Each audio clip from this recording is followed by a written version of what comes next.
I've been a bad student today. I didn't get a chance. I started reading this and then I left this. Sorry.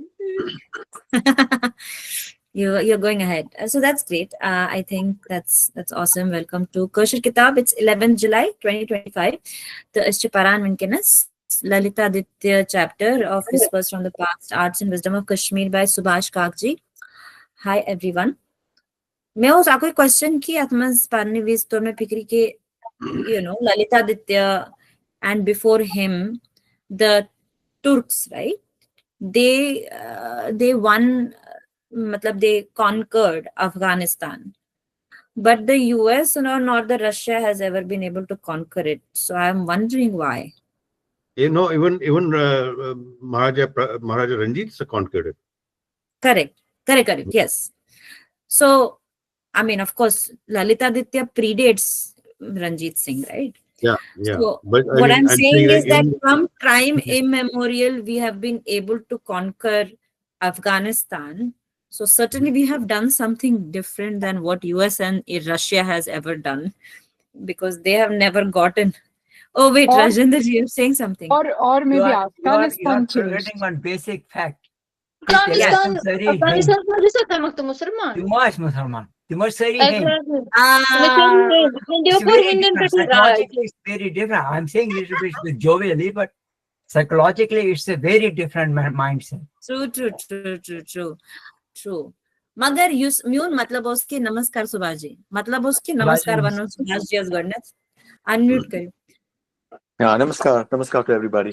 Burning question चुकी या chapters में Lalitaditya chapters में लिखित के temkor conquer Afghanistan. How is that US and Russia haven't been able to? So the rhetoric is because the locals were not totally Muslims. But my point is that what they are giving as an excuse is that the terrain is very hard to manage, is what I'm told.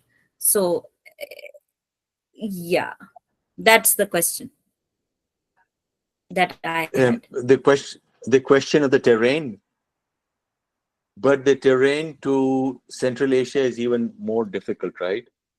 And even so, I don't think the terrain is that big a thing. And even Ranjit Singh conquered Kabul. Maharaja Ranjit Singh in the 19th century, he conquered Kabul. So I don't think, of course, the entry is difficult, but I don't think that's a deciding issue. So I was just wondering. That was the only question I came up from this chapter, really. So I wanted to ask. Okay. Actually, Tawaktos Turk. This is Hindu Shahi. Before that, Turk Shahi. Right. So there were Turk Shahi and Hindu Shahi. So I don't know whether Turk Shahi was there before and Hindu Shahi was there later. It seems that Hindu Shahi came later after Turk Shahi. Yeah, Turk Shahi predates. Right. Well, I think many of the in the book Turk, it's like that. Yeah, so it must be correct. That's what the book says.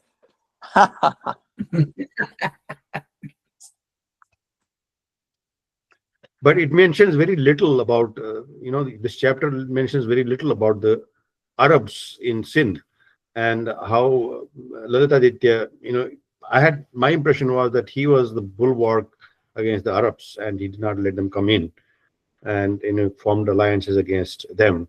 But there's not much mention about that in this chapter. Oh, I see. Let's see. What was his time? 740 time frame.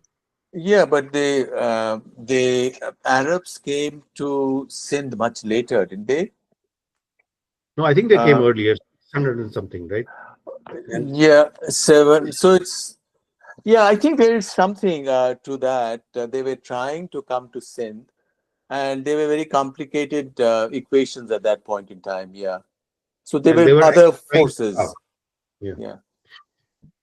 But Asmuch chapters was, I had actually watched another video, well-researched video 2021 असमस. Your book is actually 2024, much later, but 2021 असमस was there was a lot of discussion about his conquest against Arabs, or resistance to Arabs, where he actually defeated them and got them out of Sindh also, with alliance with the Bapa Rawal and all that stuff. So there's very little mention of that in this chapter. Yeah, which only points to how much more needs to be written by one of you or by somebody. Seriously, there's so much. There is the plug. And yeah. There is more to be done.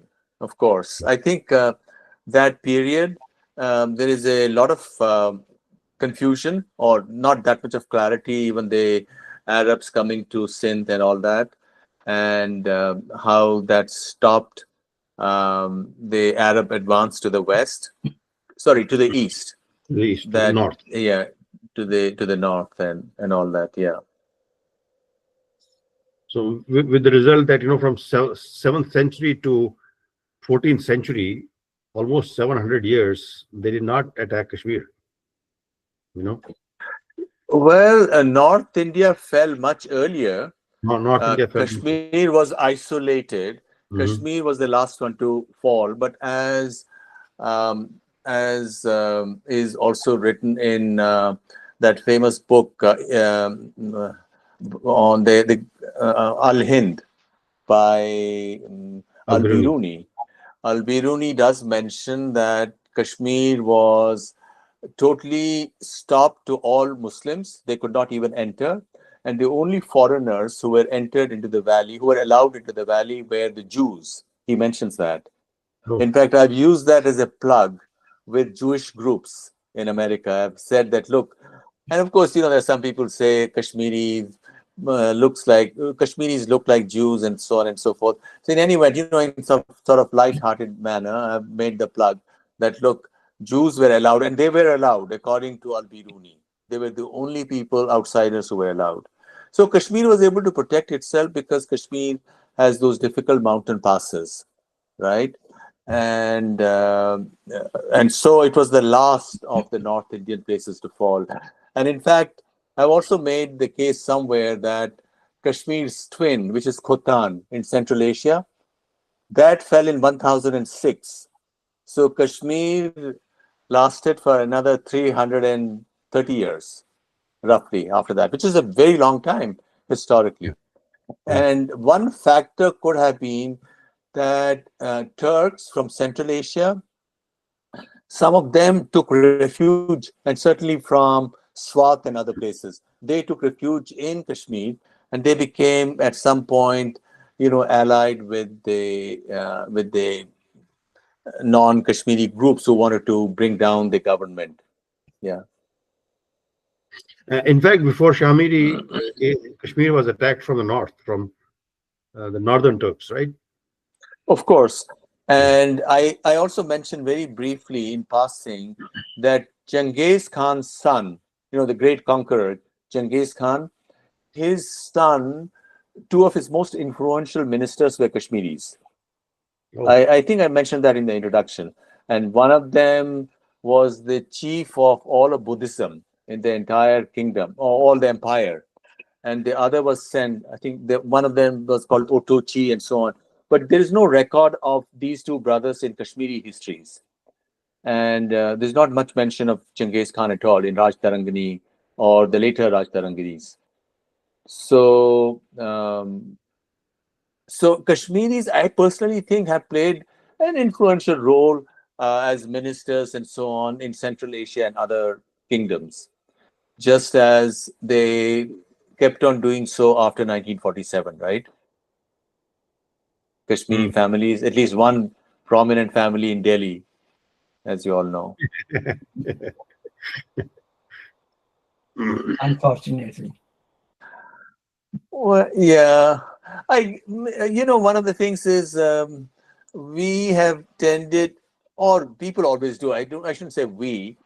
After the mid 20th century, Fabian socialism or certain ideas were so powerful in the West and the smart people in India also adopted them. So it was hard to resist those ideas, and also the very fact that why did we in the war in 1948 or until 49, why didn't the Indian government at least take Sharda Peeth? It was only 10 kilometers away. And why did we stop? Because this should have been a big, big target, but we didn't take that because I don't think it was in the consciousness of people, consciousness of Kashmiri Pandits at that time. Yeah, actually, like you said, not only Western, I think there was also a Soviet kind of an influence in that during that period. So, but not the indigenous. It was external influence, either the Soviet land or it was the British and the American influence.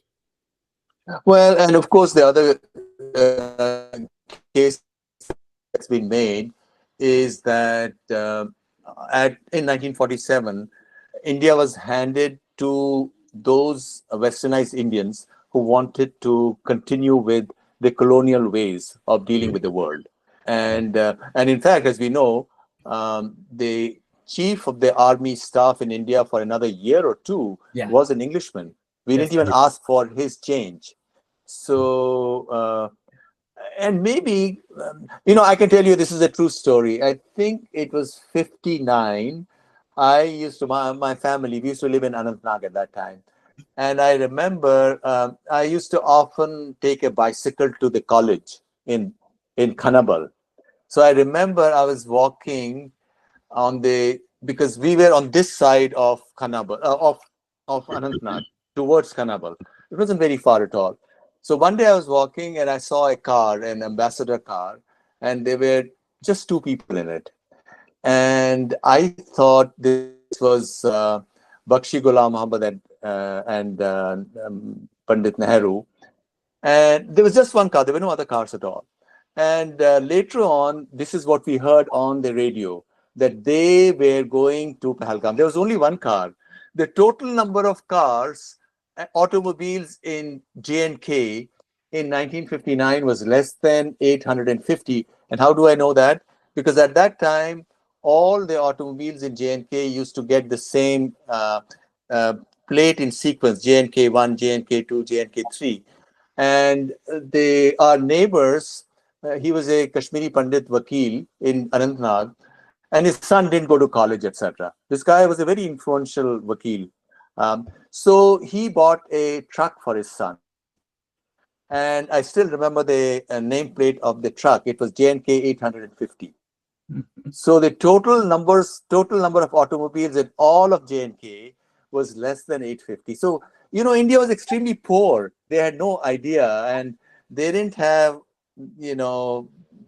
hardware and possibly also an understanding of history. And even if they did, they probably thought that they didn't have the instruments to push events the way they wanted them. So it was easy to, and this is what I think Indians have always done. Even after the recent war, Mr. Modi very quickly came to terms with Trump. He says, "Acha, stop kariye."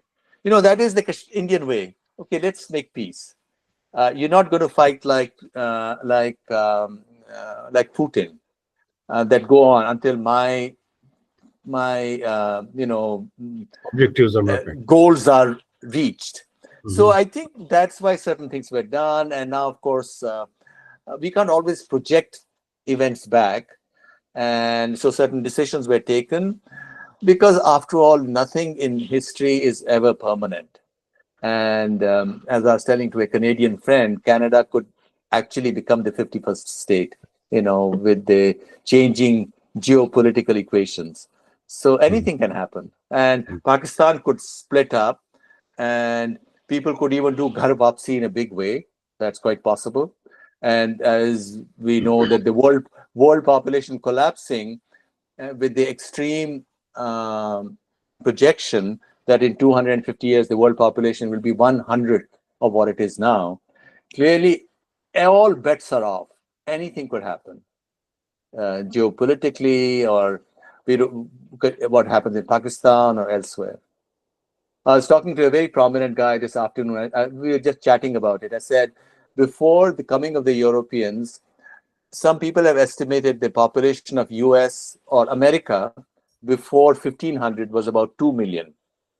And right now it's say 350. And if it becomes 1/100th of 350, of course, it won't happen uniformly. There'll be only 3.5 million, which is not very different from this estimate of 2 million. Right? Actually, all these thoughts are quite scary. And nothing in the world can be done to stop this collapse of world population. It's quite a scary thought. Maybe this ties into the question that we had last chapter about what happens to the people who ultimately attain the moksha. They don't need the body anymore. Well, what So happens? our overall aim should be that there should be no humans. Where AI agents was go pushkar isme moksha. AI agents. Well, yeah, it brings up so many questions. Are we really agents, using a modern language, or ultimately, the whole idea of Jivatma and Paramatma is really Jivatma distinct, of course, in Vishishta Advaita or Dvaita Vaishnavism. Certainly in Dvaita, the Jivatma is separate from Paramatma. Only at Pralay, Jivatma and Paramatma become one, if at all. But the more radical Vedantic interpretations of reality, including Kashmir Shaivism, say that there is only one Atma. And so it's not that Jivatma bhatak rahi hai. In some sense, so long as the world is alive, our influences persist. But ultimately, when the whole world has also been, unspun, so to speak, then there is only one thing. Right?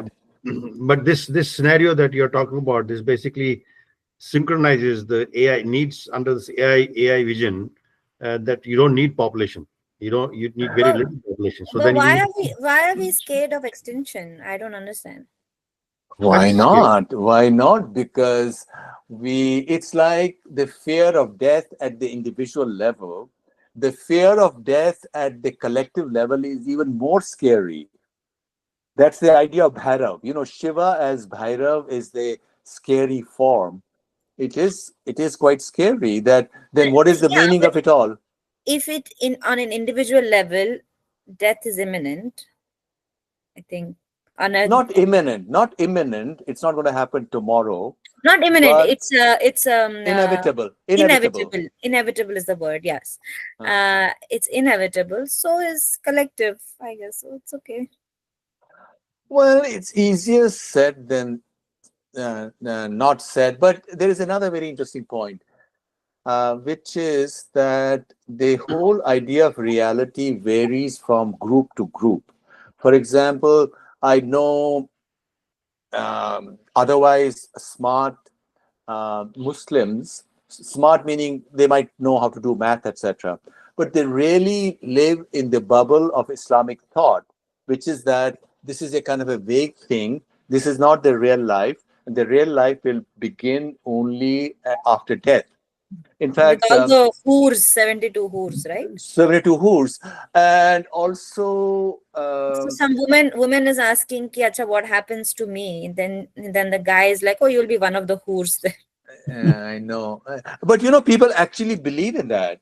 And I was also talking to an American friend, and he says that, look, can you believe that even amongst American scientists, there is a split personality? They have a kind of a split belief system. On the one hand, they use logic in what they do, and whatever their academic field could be math, sciences, or even history. They're studying history. But on the other hand, in their own personal belief system, they may hold on to views which are not scientific at all. And I think that's where Kashmir Shaivism and all Vedanta, etc., comes in, because it is totally consistent. It's consistent, which is both its power, but that also becomes a kind of a weakness, because how do you explain it? it's so, in its power.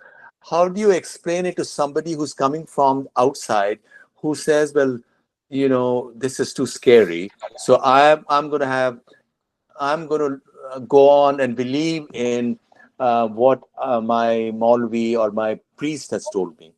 But before I forget, I must tell you something else as well. Um, there is a South Indian young doctor. I think maybe he's in his late 20s or early 30s. He's just written a book on the parallels between the Mahayana Sutras and the Gospels, the New Testament books. And in fact, this work was done by a Danish scholar 30, 40 years ago. He was a linguist. His name was Christian Lindner. And he was able to show that on linguistic grounds, he took the original text of the Gospels, which was not Greek. I think it was Armenian or some language. And he was able to show that these were literally word for word translations from the Mahayana Sutras.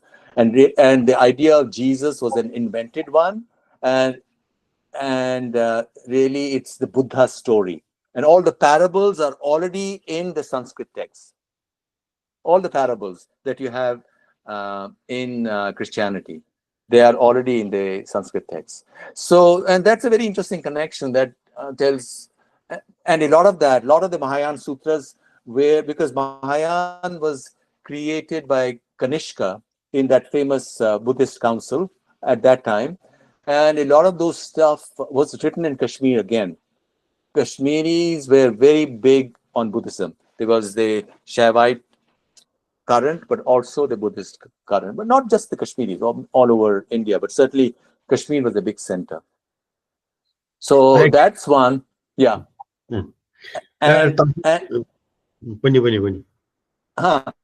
And if we haven't mentioned this before, the Aristotle's disciple, he was buried near Bactria, and his tomb is available. And on his tomb is written something about Aristotle, that Aristotle says that the Jews came from the East, came from India. See, there are lots of people who believe that the Jews came from India, and the background to that is this statement in at that burial place, and that is available even now, that according to Aristotle, and Aristotle lived in the 200s BCE, the belief was that the Jews came from India, and some people have suggested, well, maybe they were Kashmiris, and maybe there is something to it. And I do tell it to my Jewish friends, say that we are sort of related and so on, half jokingly, because we don't know what the past was. Yeah, I mean, that also jives with the other things, like all these lost tribes of Jews were actually in Afghanistan, and are supposed to be in Afghanistan, and also the fact that after his after Jesus resurrected, he actually went to Kashmir, according to some books. But serious scholars don't believe in it. According to serious scholars, this thing was made up by Ghulam Ahmad, the creator of Ahmadiyya Islam, because Ghulam Ahmad's whole theory was that I am also a prophet. And in order to bolster that, he said, look, even Isa came to Kashmir. I'm also, the prophets didn't arise only in West Asia, they also came to India, some such thing. But that may be a conspiracy against Ahmadiyyas. No, that was his people. And then they were, that narrative could be a conspiracy against. Also, could be, Acha, chapters में those चीज में भी question. I mean, I kind of was trying to connect the dots. It said about the coalition or collaboration that Lalitaditya had with the Tang dynasty, the Chinese, against Tibetans. Right. And I was looking at those maps and stuff. And according to those maps, at some point, not those maps in the book only, but also other sources during that period, Tibet was having Nepal, Bhutan, Sikkim, Arunachal Pradesh. All of that was even Ladakh was all part of Tibet. Right. And Tibet was Lalitaditya's enemy at that time. Right. And of course, though he was a collaborator with Tang dynasty, the Chinese dynasty, now that Chinese have Tibet with them, they are claiming all those Arunachal Pradesh and the Bhutan and all. So that may be the origin of their claim, because at that time it was all part of Tibet, and now Tibet is theirs. Well, at that time, Then Afghanistan is ours. yeah. Not only that, Tibet. With that analogy, Pakistan is ours too. Then. Yeah. Also, Tibet, the Tibetan Empire was very strong, and Tibet was expanded into Central Asia as well, and the Chinese were much further to the east, and they had some, fingers, they're opposing 5 fingers. the Tibetans in Central Asia. But it's also true that all of Central Asian civilization was Indian. For example, the Khotanese language, the language in northern Xinjiang, and so on. Those were Indian languages. They were Sanskritic languages, and so I don't think that will be a issue on a big in a big scale. Also, coming back to the population thing. China's population is going to collapse to 1/4 of what it is now by the end of the century, in just 75 more years. Right now, they are 1.4 billion. There'll be only 350 million by the end of 2100. So all of China itself is going to go through such huge change. The fertility rate in most of China, in many parts of China, has fallen below 1. But of course, we can't take too much of satisfaction, because the Kashmiri Pandit fertility rate is also close to 1. And we as a community are also going to disappear in the next 150 years. I asked Grok, I seriously asked Grok, and I don't know whether I tweeted, I asked Grok, when will Kashmiri Pandits disappear? So it's replied back immediately. He says, look, your Kashmiri Pandit fertility rate is right now 1, and so it must be standard statistics, 1.1 and 1.2. So in about 5 generations, total number of Kashmiri Pandits will be less than 1,000. Total number of pure-blooded Kashmiri Pandits will be less than 1,000. It's okay. We have risen from the ashes of 12 families. I think we're okay. That's true. That's true.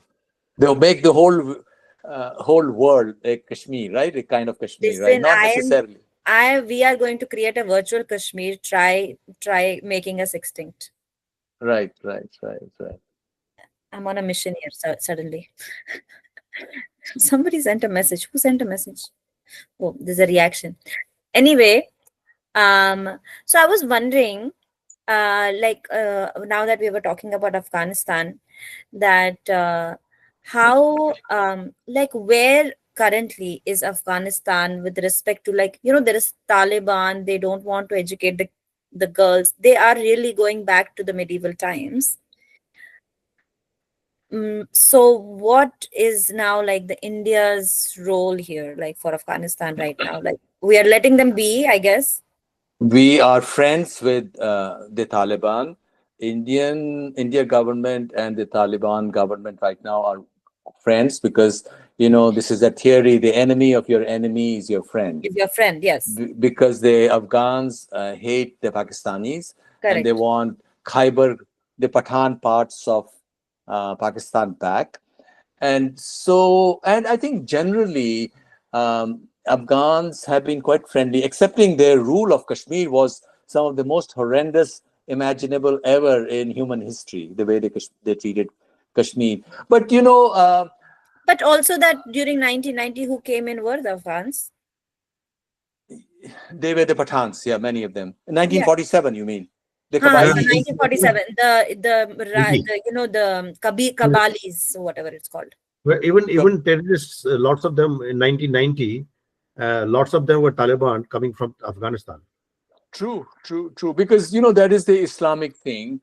Now you see how much the Kurds have been treated by The Iranians have treated them badly. The Turks have treated them badly because they don't have an independent country. But many of the suicide bombers in Britain, in Europe, are Kurds because, some of them join up completely with the extreme Islamic thing. And then they're prepared to sacrifice themselves. Then they join up with the Ummah. Yeah. And there are some who are nationalists. So it's a kind of a split thing. So isn't it like crazy to just support them till you get rid of? I mean, you think the Pakistan is enemy. I don't think Pakistan is enemy at all because it's not powerful. So it's not like a threat to us. But my only thing is that if we don't like, I don't know, like if we empower Afghanistan, they I mean, they really are not a friend, right? Because they certainly, if they become whenever they become powerful, they will try to take you also, because ultimately that's what the thinking is, right, for the people. No, they can't become powerful because they don't know science or technology. They can only be, most Islamic countries can only be problematic in the fringes, use conventional arms, be prepared to sacrifice themselves. I think what's going on in Pakistan is a kind of a slow time, big drama, which could lead to Pakistan's breakup. So Sure. these are, all these forces are operating slowly. Sure, but how it's not going to help us, because then we'll have, instead of one problematic country, we'll have 5 problematic countries around us. Well, everything will change. After that, everything will change. In fact, there are many influential people in Pakistan. Now that Pakistan is in trouble, they're saying that maybe India and Pakistan should come together. That Akhand Bharat, one civilizational. So I think acha hoga, magar I don't know if we can handle more Muslims than we already have. So, yeah, Muslims will become a majority even in Europe in another 50, 100 years because the white people are disappearing. And so are the, Hindus are also shrinking in North India. So they will have to be ghar wapsi. Or Muslims will have to leave Islam in a big way. And you can never tell whether that will not happen. Why? Because who could have imagined 300 years ago that Europe will become de-Christianized? Europeans have left Christianity, and Christians were as fanatical. In fact, when you look at European history in North America, in Americas, they were horribly fanatical. Yeah. Perhaps even more than the Muslims. Yes. Until 1532, in Mexico and in Peru, in South America, the church, the Pope did not even recognize American Indians to be human beings. So it was legal for anybody to shoot and kill them. Because there are these ideas, who has the soul? In the West, they have thought a lot or concerned about it. Only humans have souls. So if there's a creature who doesn't have a soul, you can kill them. Like animals don't have soul. That's why they can be slaughtered. It's only in 1532, I think the Pope issued an encyclical and he said, okay, Indians also have souls. So the Europeans were more fanatical. And so Islam can change too. And just as there are some Muslims who have done... Rajendra ji shaking his head. I don't think so. I think that's a wishful thinking. Islam will not change unless they leave Islam. They just only when they leave Islam. Right. One point I like. One point. I think there are two things we have No, to I keep think in that's mind. what he's saying, ghar wapsi. There are two things. There are two things we have to keep in mind.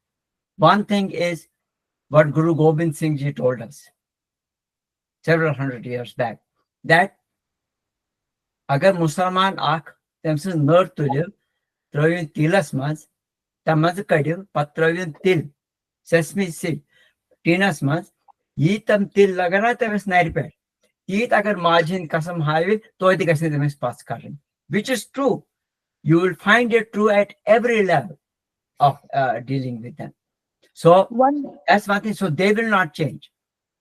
The only thing that can change them is that they would get rid of Islam. They would stop following Quran. Because Quran does not give them an option of disagreeing with it. The only example. Shruti has a point, and then Vijay ji can speak. Shruti. I just was thinking that it's interesting to think of how we always see Islam as a politically expansionist ideology more than a religion, right? We've talked so many times about that concept. What happens when the expansion is complete? There's no purpose left to it. So maybe it devolves back into, like, I think that Introspection. could be one of the reasons. Yeah, that it kind of devolves and people leave it because it Because doesn't provide that depth of higher purpose, really. Hmm. But Yeah. Shruti, till that happens, till the time that happens, I don't want to take a chance with them. yes. Of course. Rajendraji, in his history of 1400 years, the only time this has happened is in Spain and Portugal, and that's the place which was under the Arab rule Yeah. for many. I mean, 600-700 Yeah. years, 500 or For a long 600 years, something like that. And at that time, the Queen and the King Isabella and whatever his name was, they were the only ones who were successful in these 1400 years to really conquer them. It has never happened otherwise so far. But history is never the same as in the past. Of course, there are things which are similar, and it's possible it could change completely. Look, in Indonesia, many Muslims are returning back to Hinduism, including Sukarno's Cotton Putri. daughter. Yeah, one of the daughters. So people are because now it's free, and one why some people have because their ideas of what is there to choose out of are wrong. If you keep on saying that Hinduism is horrible and you present a certain picture, they have no other place to go to. You see that? And now look at Zoran Mamdani. His mother is a Hindu, but he's very strong Muslim, right? So, and he's allied himself completely with Muslim groups. So I think, and this is what has happened. Now look at Meera Nair. She's a Hindu. She comes from a very prominent family. Her father was in the IAS, and I don't know whether she went to Delhi University. But what happens in Indian universities and probably also in American universities is that a one-sided, a wrong picture of Hinduism is presented as something extremely negative. So people have no place to go to. They can either leave religion altogether, which is probably what Meera Nair did, and then because her husband is very strongly political Muslim, so the son followed what his father follows, right? And a lot of Muslims who don't like Islam, they say, okay, we are communists. They can accept communism, but they can't accept Hinduism because Hinduism is painted in such negative colors. The whole story is so extremely negative, so that they have no other place to go to. Very few go to maybe Christianity, and that would be a kind of a brushed up kind of intellectual Christianity. And some people do. Now, some people are going to Hinduism as well. Certainly not just in Indonesia, and maybe in India as well. But this has got to be a much bigger current before that would have political implications. Because otherwise, if you just look at demographics, if Muslims are 15%, in another 100 years, they will be maybe 25% or 30%. And Europe would be probably much worse. Europe, they could be 35%. And in India, at least it's Hinduism versus Islam. In Europe, it's going to be Islam versus nothing because people have abandoned Christianity completely. Just 10% people are truly Christian. So they might have a cakewalk. They might establish a military dictatorship. And if they do so, just as look at the upper classes in Iran before the revolution in 1979, they were quite, open-minded. And now their children or grandchildren, they have no choice. They have to wear the hijab or not hijab, chadar, not just the chadar, complete burqa. And in fact, It's like Barkha that calls it the shuttlecock. yeah, absolutely. So, but personally, I'm very optimistic because, and somebody would say that I'm biased. I as someone who's done both history and the sciences. But I think eventually this whole the knowledge thing from India is so all together. It's so beautiful. It all hangs together. You can understand anything, including, the individual stuff, that there's no choice but for people to accept it. It's like all the greatest minds in Europe in the 19th century, including the greatest scientists, they were practically Vedantin. You look at Schrodinger, you look at the painters, you look at writers. Why did they accept it? Because they had freedom. There was no punishment to accept it. Or even Aldous Huxley, the Englishman. And of course he said, well, maybe the word Hinduism may not be palatable. So he says, let's call it the perennial philosophy. In fact, he even wrote a book called The Perennial Philosophy. Sanatan Dharma, he translated that into the perennial philosophy. So I personally think that this is the future. The future is Aldous Huxley. Huxley, the great writer, who wrote The Brave New World. Yeah. Okay. I think Radhakrishnan Tantios Kathamak looking to see Kathamak, perennial something or the other. No. Perennial philosophy was a phrase coined by Aldous Huxley. So Achha. Radhakrishnan may have just mentioned that in passing. Borrowed that. Okay. Yeah. So I think in that way, I think because this was done with the greatest clarity, because now we're coming back to Kashmir, greatest clarity in Kashmir, and the whole idea of Kashmir Shaivism is Vedanta, accepting that you could consider Param Shiva also as personal deity. So it is monotheism if people are worked up about it. Monotheism, we want one God. So that is really what Param Shiva is. And actually, Chris Wallace, the Tantra Illuminated, he says that the fourth or third tattva, the Ishvara tattva, is actually Allah and Christ, or all of these gods are the Ishvara tattva. That's what he says. That's what he equates them to. But the whole problem is it's not the term God or Allah. It's this whole framework, the Sharia, the Hadith, with all the hate and so on. Because otherwise, what does it matter what you call your personal deity, right? It doesn't really matter at all.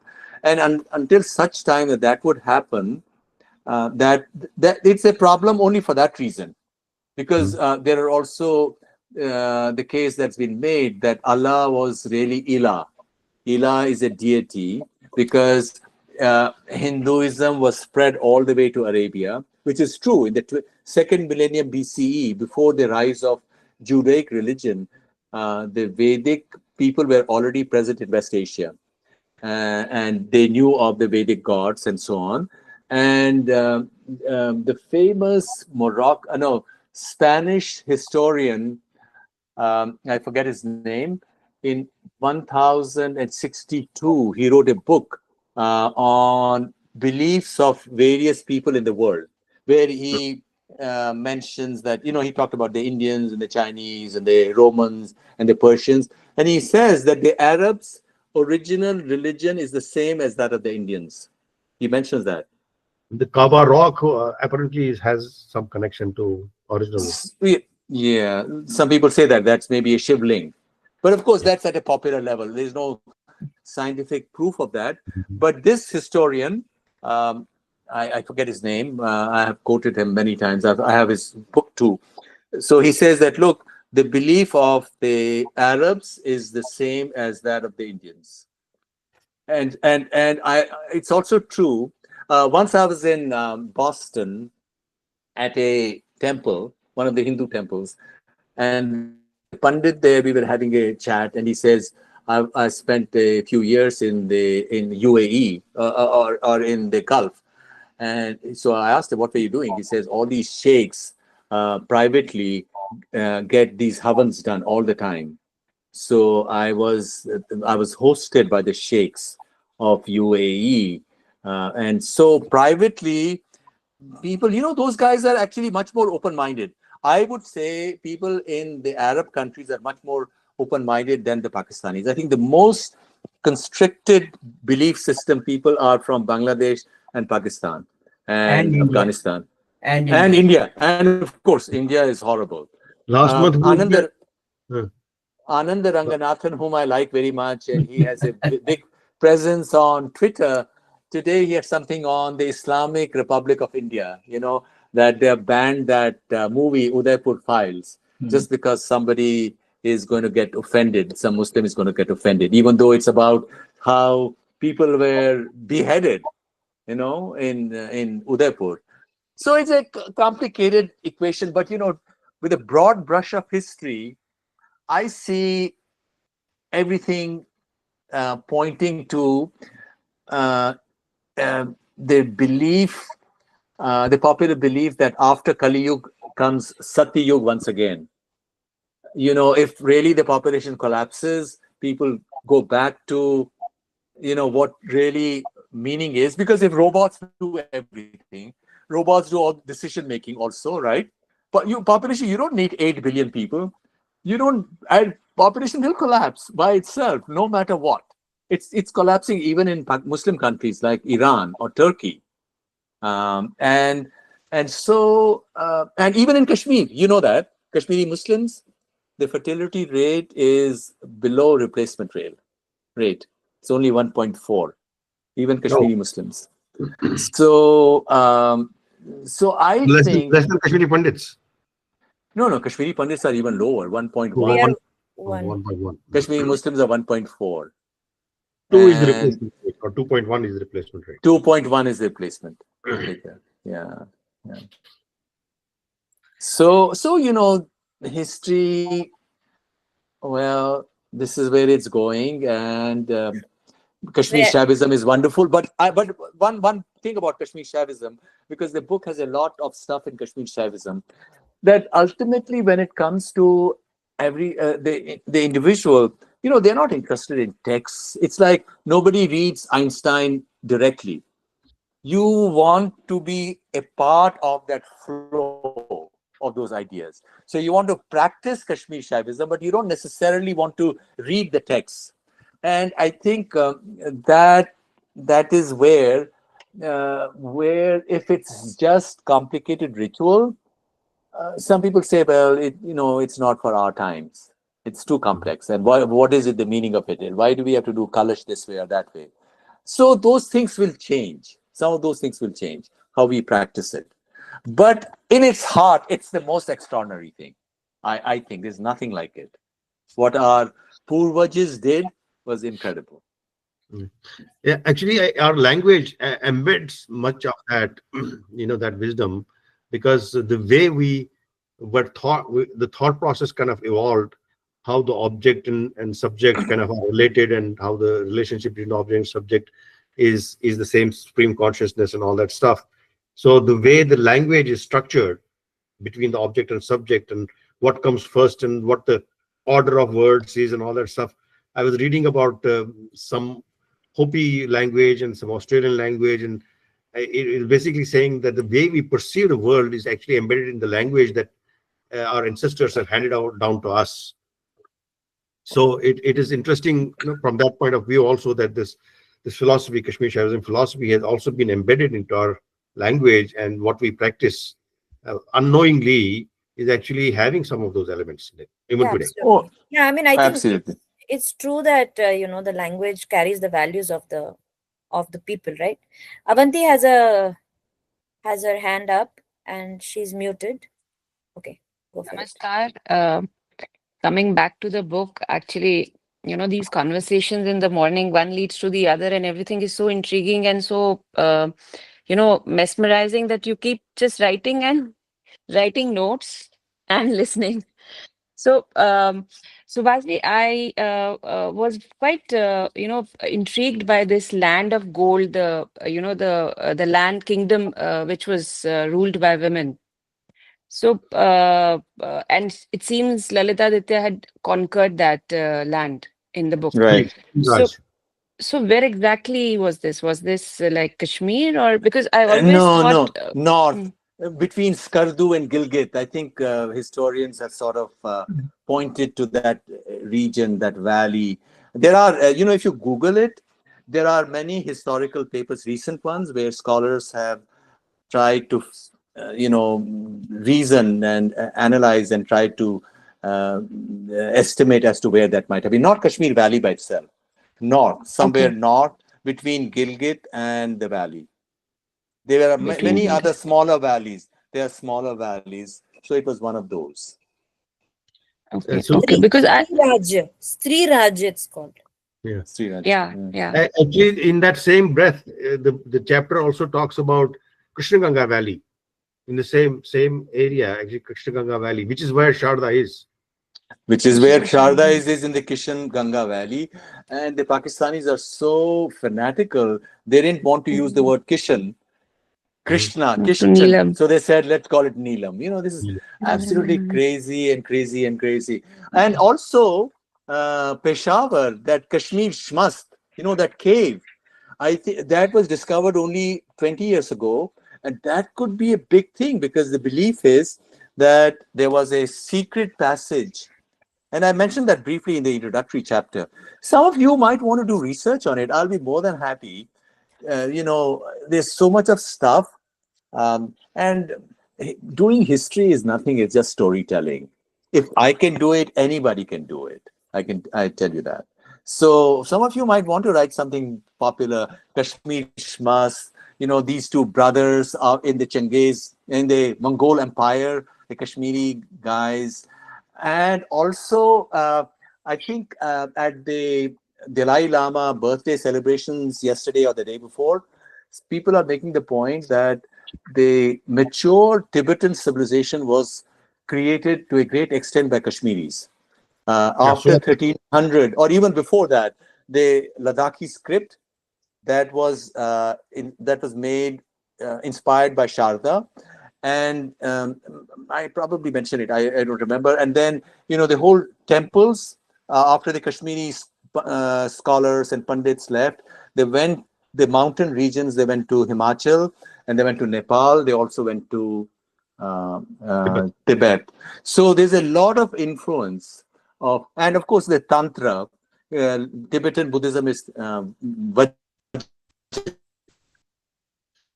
Actually, Kumar Sambhav was, and right. And also, my sister in Hawaii, she's done a lot of stuff on Buddhism. Also, in addition to, she wrote 3 books on Laleshwari, as you know. So she has books on other famous Buddhist scholars who are believed to have been Kashmiri that we personally, we don't know about them, but Buddhists know about it. If you are a Tibetan Buddhist, you know about their names, and there's some mythical, even, not Shambhala, they call up Shambhala, which is like Sambal, which is now the city of Sambal in Uttar Pradesh. But there are other who were more in Kashmir and Swat and all that. Very, very famous names of Buddhism. Tantric Buddhism. Aak story for me, 2011 or so, when Pakistan, this whole area, northwest frontier province was renamed as Pakhtunkhwa, and there were riots in Peshawar and everywhere. The whole belt was up in arms because they said, why are you calling us Pashtunkhwa? We are Hinduku. I see. Because their language is Hindu. And the language is Hinduko, you're right. But Pakhtunkhwa is from the Pakhtun people because there's a large fraction of the populace. Yeah.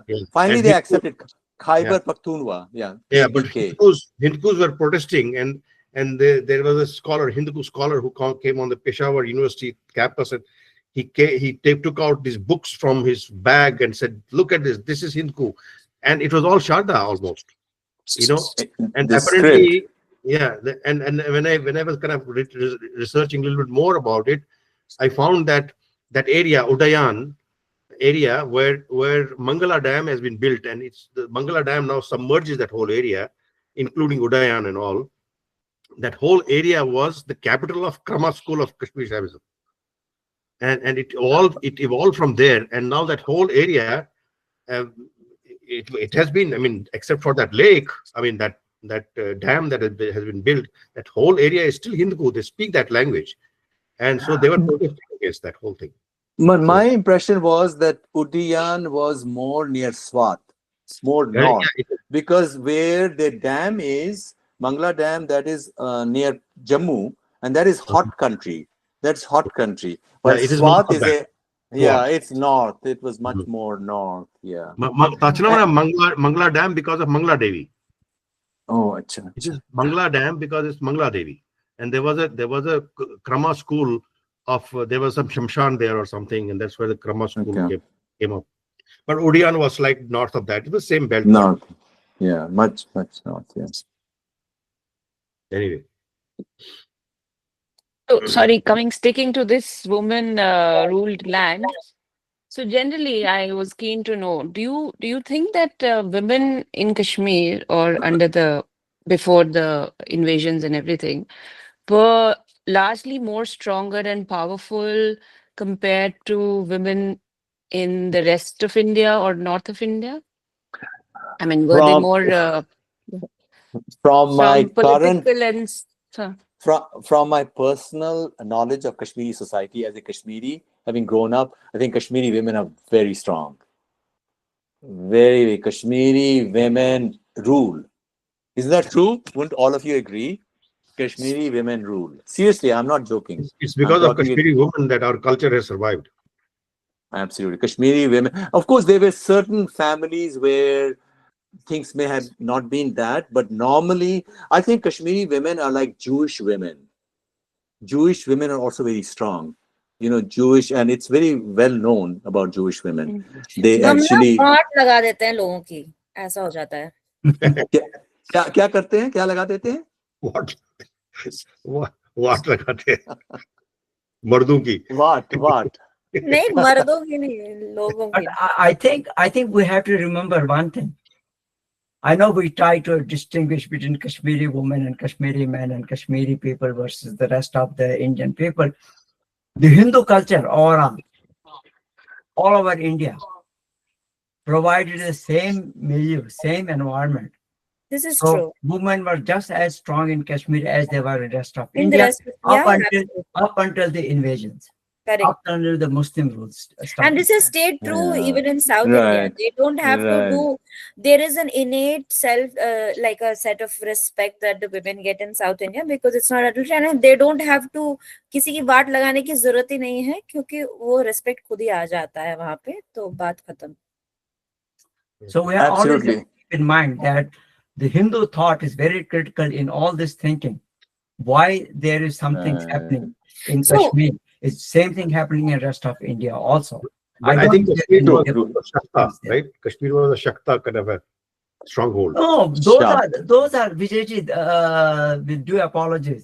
Those are okay statements, but overall, the Hindu philosophy inherently allows the freedom to everyone in the society. There is inherently no suppression of anyone in the society.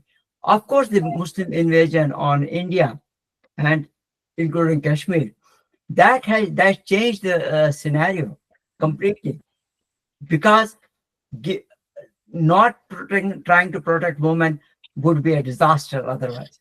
And growing up in Bangalore, and maybe now things have changed in Bangalore drastically because of the lot of ingress of people from all over India because of the companies and stuff. But growing up in Bangalore, I would never feel unsafe or disrespected being a woman. But when I used to travel to north of India, let's say in particular Delhi or let's say that area, I could see there was a difference. There's a very stark difference in the people, how they perceive you or respect you or talk to you because you're a woman. So that was there for sure.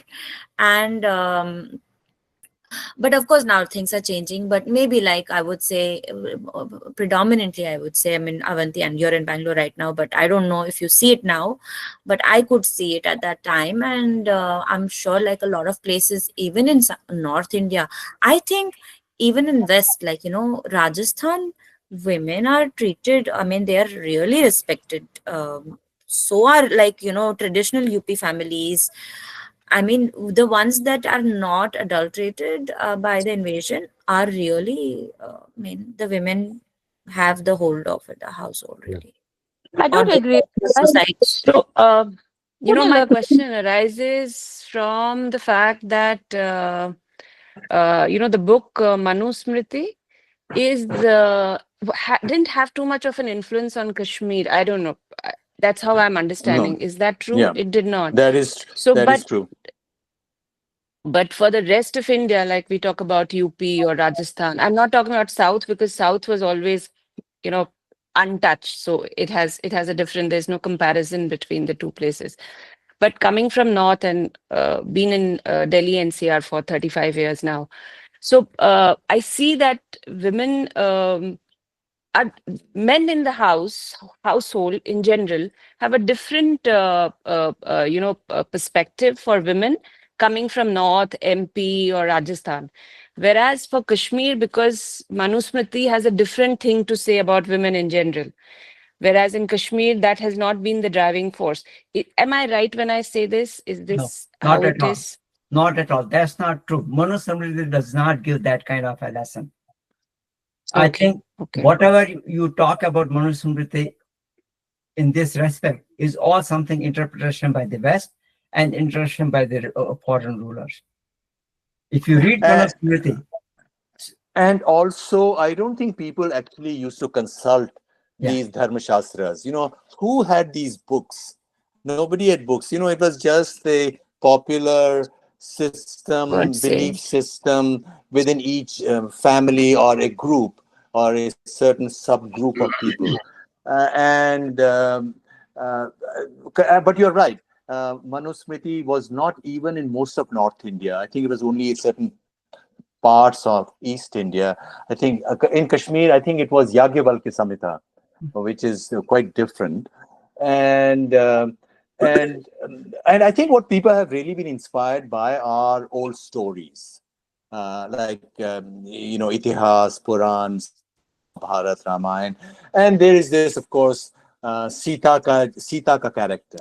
Listening, and Mm, people have somebody had said that, well, why did she agree to going for 14 years, etc., mm, etc. mm, But these mm, are not ordinary stories. These are mm. much more psychological and you know much bigger stories. Bigger But story. but if one were to come back to the current times, it could be said that in different ethnic groups or in different parts of India, just as in different parts of Europe, the exact relationship or the nature of relationship varies. Just as it's often said in popular discourse that the Jewish mother is very strong, but Mm, not all they won't say that of all groups, right? I think the groups which where there was a lot of focus on achievement, that's where women were given greater responsibility, decision making, and certainly in amongst the Kashmiris, because even during the worst period, let's say, of the Afghan rule, many of the Kashmiri Pandits were at the highest positions. They were given positions by the Afghan rulers to collect that revenue and so on. Why? They struggled to excel in whatever system. It was a mm, unjust mm, system, but even in that unjust system, to do as well as possible. So I think, and then you have this story of Queen Didda. She was a very strong woman who wanted things her own way. And I Kotarani. now in my family, I could say that there were certain women, like my mother was very strong, but perhaps not every woman or every relative was as strong. It varies. The mm, equation varies between mother and father or grandmother. Some the equation was, men were more, they insisted on their way, but but in some it was the women were stronger. The woman was stronger, Yeah, right? actually, they also cultural. Mira was saying something. Mira, okay. I was saying I don't agree with any of that. Kashmiri women are stronger, One, yes. one But thing. North South India, no. Women are not treated good. I don't agree with any of that. और इस chapter में भी whenever peace treaty को sign करना है अपनी बेटी को दे देते हैं. Why? Why would you do? You know, peace treaty sign करना. That's how women were treated in the past, and I feel that wherever I went during my teenage years, college time, I always felt disrespected. I don't agree with any of that. Where did you do your teenage? In Kashmir? Kashmir छोड़ो, कश्मीर के बाद Jammu women तो मतलब girls were Jammu- so poorly, so What poorly. about South? What about South? So South, South- yes, equally बकवास. इतने लोगों ने थप्पड़ खाए हैं Yeah. कौन से साउथ गए हो आप? अच्छा, turn on your picture. हाँ Thai period, the pump is strong. Dapa Melish Timon Thai pair to versus strong. Tala shackle her you, Butula photo Itakani to low photo shackle her you. Dapan Thai pair Kadmas, क्या Butula photo make a show. Dapan Thai pair Kadmas, mention a pata imes poeter sari. she's strong मगर women in general are not, they're not given that power. They're not given that power. You don't have to be given the power, they take it. Yeah, They so take we it. are strong because we I came think in. the only It thing becomes I would like to add to that discussion is I feel coming to US, I mean, that was a shocker. I thought, this is a more advanced society and you would expect really empowered and all of that. But I saw a drastic contrast. I mean, we worked in India and we now work in US, and I thought women don't have that respect and position which they have in Indian corporates, right? I mean, I just don't feel that. Just the American woman, of course. We It's a just problem. get things done as we would do in India, but the American women I don't think they have the same place.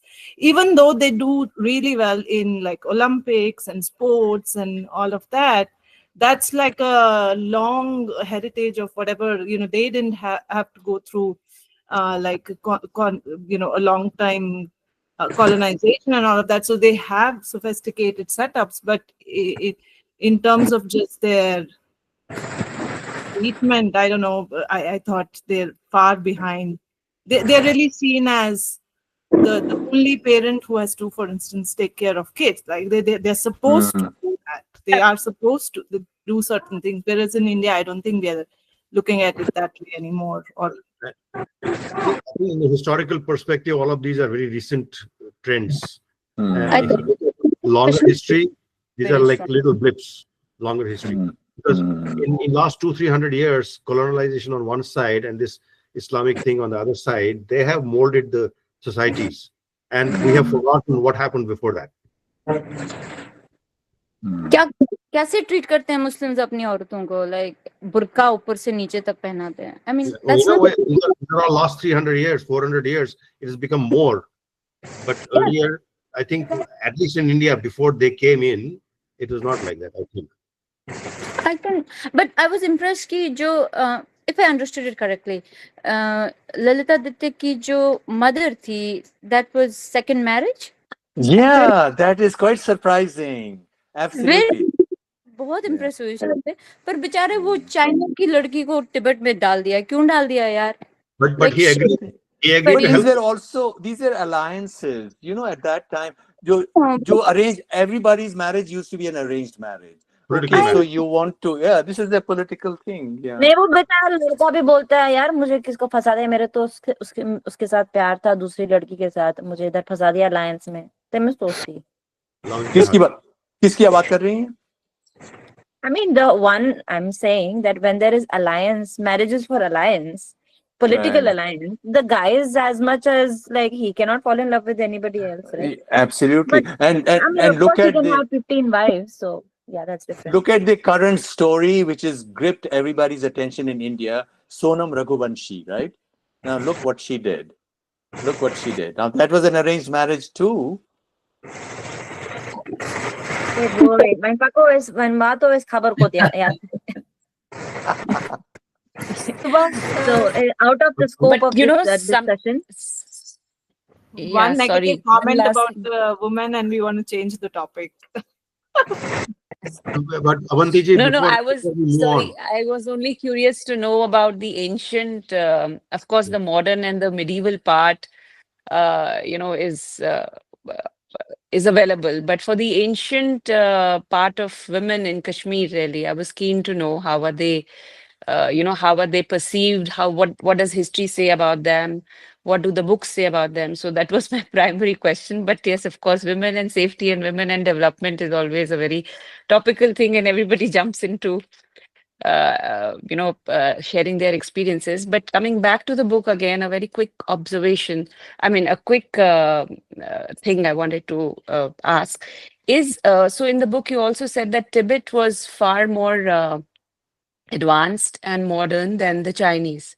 I mean, aggressive. that's No, how no, no. did I interpret it like that? No, Like not you can't say advanced. Those advancement. societies uh, militarily for a couple of 100 years, the Tibetans took off and they conquered a large Okay, part of Central Asia, so they became militarily powerful. So there is powerful. not question of advanced societies compared to other. That those are more recent, after Napoleon. These are Okay, phenomena, whether you're organized okay. in a particular way. The Europeans were well organized. In fact, the organization of the military is a recent phenomenon. Only 300 years ago, until then, there was no military. No kings used to have military. They used to have their nobles, and they could call on people, their people, to quickly form an army. The reason why Yeah. European powers learned it from the Turks, and the Turks, because there was a slave system, the king, Mm, the Ottoman king, he needed professional soldiers who were abducted from Greek families and Bulgarian families to protect himself, and that is the beginning of the modern army. And then the European nations copied it from the Turks. Now, the European had the idea of an organized army, and then they had to use boats, etc. You had to be even more organized. And Indians did not, even the Mughals did not have organization to the same level, which is why Europe conquered India and they conquered China. The organization, and even now, I would say that the West is more ahead of India in terms of organization, which is why Western multinational companies are making inroads, while India doesn't have multinational companies which are making inroads in the West, right? You can do it as a standalone company, but we don't know how to organize, and that is probably changing as we speak. I heard Lalitaditya had about 80,000 Chinese soldiers in his army. Also, okay. Yeah. And the source that Vinita, are you raising your hand or are you stretching? No, I was raising my hand and waiting for my turn. So क्या अच्छा करा ये छुना digital raising hand अच्छा ना such a different raise hand बुझा भाई क्या करा भावा ये करा भेजेगी इतके करांगी इस करा ये everybody क्या करा That was like doing the royal wave, practicing Yeah, my royal wave. literally. Vinita ji, what? I was very intrigued about Princess Ginseng, Jin Cheng. So I was wondering if the king had lived, if Tara Pada had lived, and she would have come to Kashmir, do you think the history would have totally changed? Would she have married an Kashmiri king, and would things would have been different? Because there is not much after. Because she never came back once she asked for a century to come to Srinagar, Kashmir. Well, we don't know whether individuals make that kind of difference to long-term history. Generally, things are happening. It's like a river. History is like a river, and an individual can only change it to a certain extent. And often, the individuals who become influential are only mirroring the forces which are also shaping them. It's like Trump. Donald Trump is giving voice to something which needed to be heard, whether we like him or not. That's a separate question altogether. So now you could make the point that he's changed American history by the force of his personality. On the other hand, you could say that he arose because there was need for such a person. Maybe not necessarily with the same personality. There could have been another person doing this as well. And now, of course, Americans are very happy. They got $120 billion already by tariffs and so on. And things could change. Or you look at Florida right now, Governor DeSantis is saying that he's going to abolish property taxes completely. If he were to do that, everything would change in America, because property taxes for the extremely rich can be huge. So everybody would want to come and live in Canada, in Florida. You see that? So to a certain extent, people give voice because there are some thinkers who are saying that do this. That's how Florida will be ahead. You do this, that's how America will be ahead. And in that, Americans are still leaders. And and certainly we are not talking of modern day India. And possibly things were changing in Kashmir, because Kashmir was at the crossroads. You had Central Asia in the north, Western tribes who were warlike, and then you had Jambu Dweep, which is main India at the south, and Tibet on the east. So there were lots of things happening in Kashmir because of being at the crossroads.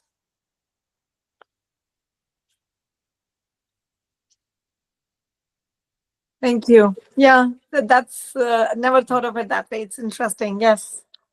I think Vijayji had also raised his hand at some point. And No, then actually, no, Stephen, earlier we were, I think Avantiji was talking about place of women in the ancient area. The only thing I wanted to make a point there was that one of the schools, if not two of the four schools of Kashmir Shaivism, were actually in the beginning dominated by women. And that Kuryavati or some name like that in the Krama school, they were dominated by women. So, they had a big say at that time in some of those 8th, 9th century. And it's of course known. The book by, I don't know who it is, Kshemaraj or somebody, who writes about Abhinav Gupta's Mandalis, and he's talking not just to men. There are also women in attendance. So it were both men and women. And in Nilmat Puran, it's also stated that when the master householder would come in, all the women would also sit there, and even the servants would sit there. There is that sense, and I experienced that as growing up. We would make everybody join in, and sometimes even Kashmiri Muslims would join in. So in that sense, Kashmir was egalitarian. I think that's something we're not reading books about this. This is how things are done. That's how people do in a culture. You do things because you've seen others do it in a particular way. So I think Kashmir was egalitarian. Maybe it was also in the Nilmat Puran, right? Yeah, That's what you Nilmat mentioned. Puran. Right. It's also in the Nilmat Okay. Puran. Yes. So, does anyone else have any questions? कैसी मिलज बच photo तुल में करने थी ये मैं उसने laptop तो चार्ज बैटरी खत्म करने वाजिन तो मैं कर तो मगर speaking of that, Vigyan Bhairav, at some point we have to read, and that obviously like we haven't read that, but I was thinking ki what is the best book to read about for Vigyan Bhairav as like a story? Vigyan Bhairav, there are translations by isn't Jaidev Singh also have a translation? I believe so. I think there's a book but by it is Swami kind of Vivekananda very. also. It's not in like story form, right? Maybe I should write it. No, it's too abstract. And that is the point I was trying to make. When you have abstract theory, you can't, it's harder to relate to it, excepting So by I'm those. going to write a Vigyan Bhairav play and turn it into a playwright. Oh, I see. He's saying I see. I'm joking. I like Chris Wallace's YouTube videos on Vigyan Bhairav. Okay, Chris Wallace. So that is, Yeah. I think I've also seen that in passing. But I don't like the text that exists so far. It's very boring. He has done two things. He has got one which is about 45 minutes or something, which is an overview of the entire thing. And then he has got every verse, 112 verses, every verse. Can you send that playlist? Yeah, I can send it. Thank you. Suture Okay. Thyroid. Next week we'll do Vasu Gupta and Shiva Sutras. And then in 2 weeks, we will probably, after 2 weeks after that, we'll finish it. So basically, this month we should be able to finish this book at the rate we are going. And also, as a reminder, 20th of July, there will be a talk on Vedic tradition, the book written by Subhash Kakji, which is sponsored by, I mean, which will hosted by Avanti, but of course, I mean, I guess it will be the same kind of conversation that we are used to, but more on a different book, like the Vedic tradition. That's the Okay, name of the that book.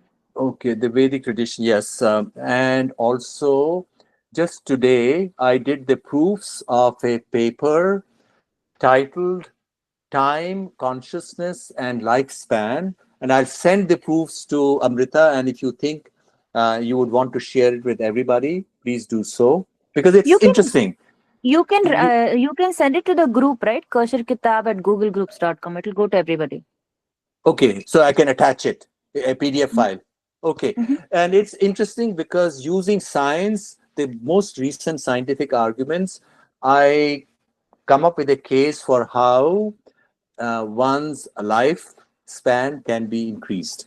It's sort of intriguing, right? Intriguing idea. नहीं यार, So, नहीं जीना इतना नहीं जीतना, ये क्या कर रहे हो यार? यहाँ हम बोल रहे हैं कि इस लाइफ में I don't have so much. Who's the billionaire who spends a lot petrol of money? Petrol खत्म ही नहीं होता. Right. Listen, so there is I a don't know how billionaire. you plan for your retirement, because in retirement planning, people will be like, okay, you will live until 80 years old. And what if I live until 100 years old? Who's going to pay for that rest of the 20 years? Tell me. That's why you plan kids. That's called social security in the United States of The America. social security will run out if you start No, at no, it doesn't run 60. out. No, it doesn't. No, Well, it I doesn't don't run know if out. I am eligible for social security, We honestly. need I plan to leave the world between 70 and 75, and that will be on my own terms in Zurich. And I made my arrangements in Switzerland. So there's an organization. Great. I'm done. No. Yes, Vinita, yes. It's a done deal. Nein, don't say Vinita, that. Shall I tell you a Suchakwana, secret? Zanatake, Tagan, sorry, Never Mahasamadhi don't kare. agar gatsa to telehakana vanit, magar 70 Okay. to 75. Hochta, sorry, Mahasamadhi huns process. Chakwana, हाँ nichu ना pata Vinita, kaar. Vinita, let me tell you this, and the Bhagavad Gita also mentions it. The Atma, the inner self, does not age. You will be as young in any number of years, whatever the number of years, as you are now.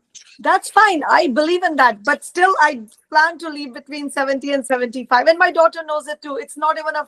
There was a paper written by a physician who said I should share it with the group. He said what the reasons why he wants to leave the world between the age of 70 to 75.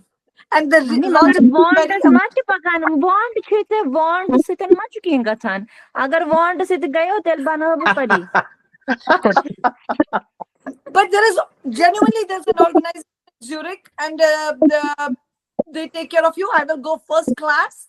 I will have a अबे party, सब and then टोपी I पहना will रहे हैं I तुम्हें, will टोपी Vinita पहना ji, रहे by हैं. your and my book club is welcome to come and attend the last party of Vinita my ji, No, book. All thank of you. We are Vinita taking ji, all your money and what you are going. saying, you are basically ensuring that at least some of them will, some of us will be gone. Will be Not all. No, you all will come to Switzerland. strategy. Mood. I अच्छा, will keep an open bar. अच्छा, come on. I should No, बोलो तो session rogan josh happen से on तब मेरी वेगम retirement की planning. बेटी को रोगन जोश खिलाएगी और बिरयानी खिलाएगी, दम आलू खिलाएगी, Vinita, मैं क्या गच्छी? Vinita has gone to a different level Very different level. altogether. Very. He is so Want level. क्या बना मीरा? तुम्हें want से थोड़ी सी What किया if Vinita ji, what if you change your mind? No, No, I the have been design. clear No, about it want for the last 10 years. I've been very crystal clear because having seen so many people who are having dementia, That's okay. Alzheimer's. ये That's सब okay. That's नहीं okay. यार. But what if it comes to you have to board the business class flight and then you change your mind? नहीं. But the thing is, if I was going to do something very constructive for the humanity, yes, then I would decide to stay back. But I don't Can see myself can doing we anything rewind? Can constructive. we rewind this a bit now? Like we are doing the after party here. Yeah.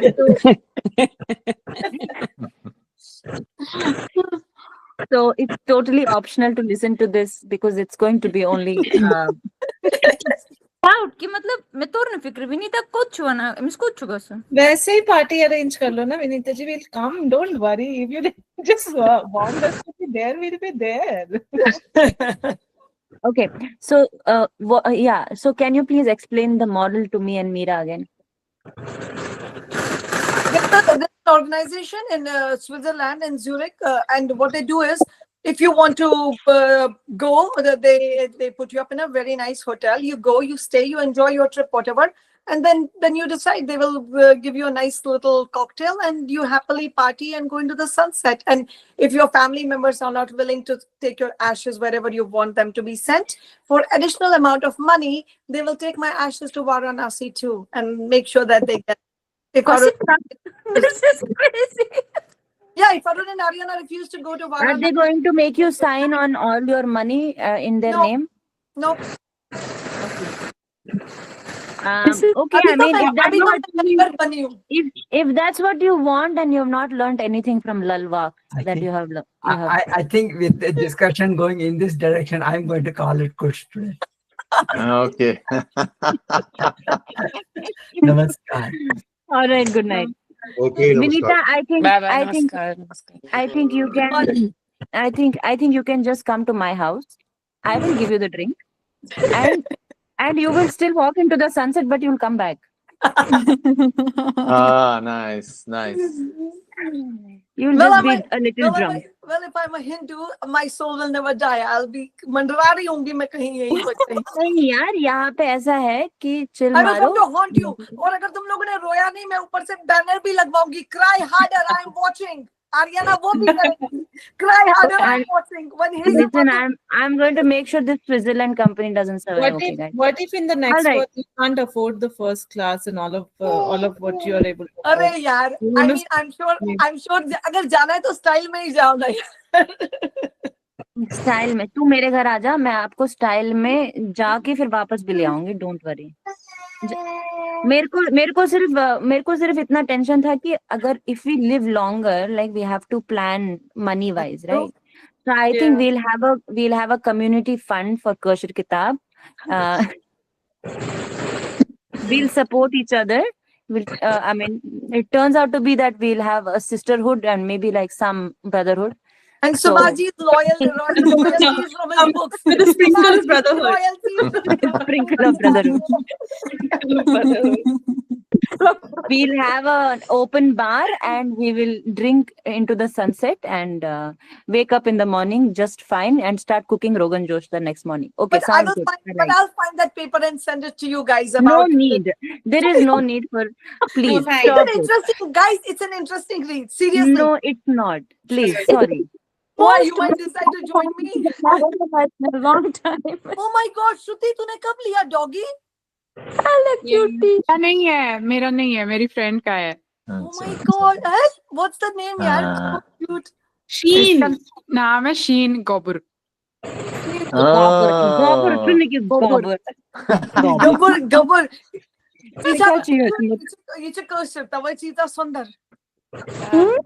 ये Emis was Mozan sorry, Sorikat. snowy chus na bicharis as thoda raat but emis sheen as do prat do kashras na zo samat classes mas as do as hekun emis snowy even as chu kashur na tha one. अच्छा, ये जो अच्छा, कौशल, अच्छा. ये जो अंग्रेज होते ले तो थोस ना. Nice.